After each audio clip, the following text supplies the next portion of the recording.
Good morning, everyone. Welcome to week 5. We've got just a handful of things to do this week that will help us wrap up, not really the first unit, as it were, but the first chunk of the semester that we will test on starting next week. And I'll get to that a little bit more detail in just a second. But this week's work is all about the author and the degree to which the author puts themselves into the story, the extent to which the author draws on their own experience and their own unique place in space and time in order to, you know, write a story, and to the extent to which a writer's own specific worldview is part of the story, or at least part of the context that generates a story. We've sort of covered the spectrum of authorial involvement this semester, where we started with the question of how much does the author's life really matter?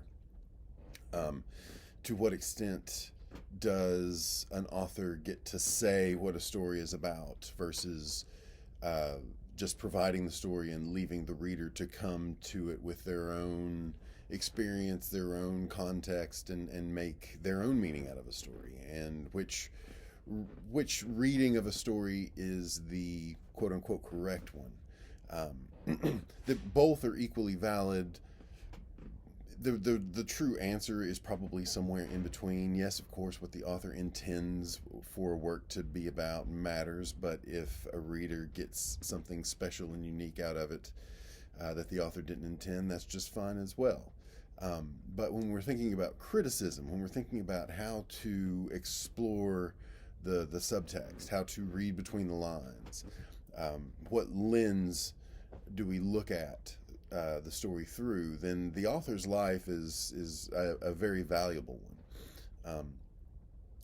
Whether the author is writing something that is essentially biographical, or whether it is entirely fabricated and completely fantastical, the unique position of the author in time and space is at least at the backbone of what creates a story, where that story comes from, and what the story is quote unquote about.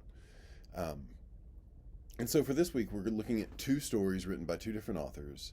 One, Charlotte Perkins Gilman's The Yellow Wallpaper, which is a story you very well may have read before in the past. And then Zora Neale Hurston's Sweat.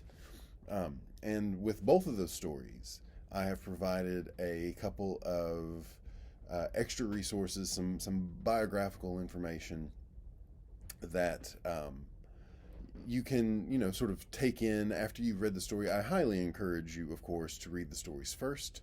There are a couple of slight spoiler warning-ish kind of things in the supplemental materials. But the question that you're going to be wrestling with this week is, where do you see the details about these authors' individual lives shining through in each of these stories? They're both essentially based off of personal experiences that the authors have had, or that the details of the story have been culled from something that the author has lived through.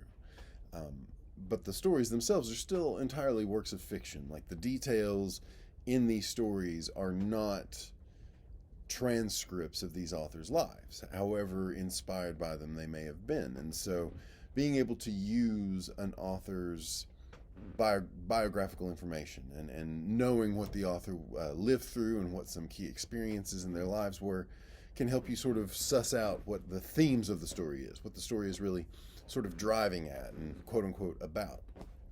And so that's what the discussion is this week. These two stories and words from the authors themselves about the inspiration that